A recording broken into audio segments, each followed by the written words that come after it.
Nesta aula, abordaremos o processo de dopagem para produzir o semicondutor tipo N. Conforme já mencionado, o processo de dopagem de um semicondutor refere-se à adição ao cristal intrínseco de pequena quantidade de impureza, com propriedades adequadas, permitindo alterar o funcionamento do semicondutor de maneira desejada. Os elementos químicos usados para produzir elétrons livres nos cristais são o arsênio e o antimônio. O arsênio é usado para a dopagem do cristal de silício e o antimônio para a dopagem do germânio.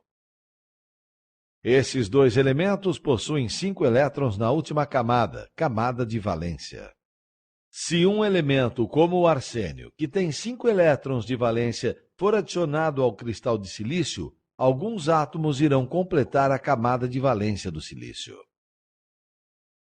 4 dos 5 elétrons do arsênio irão se comportar como se fossem os de valência do silício, e o excedente será liberado para o nível de condução.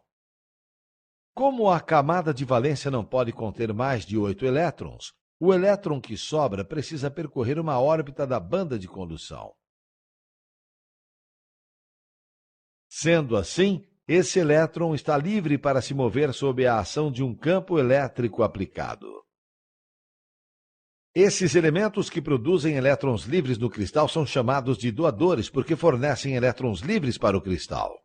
Como o elétron possui carga negativa, esse semicondutor é chamado de semicondutor tipo N, negativo.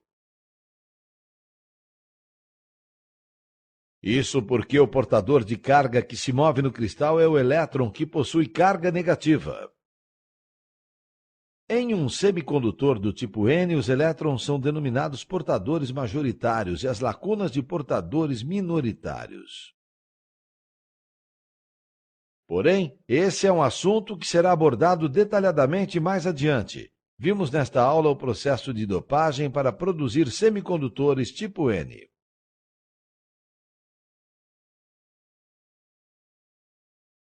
Vimos que nesse processo, cada átomo de impureza adicionado ao cristal produz um elétron livre que não participa de nenhuma ligação covalente.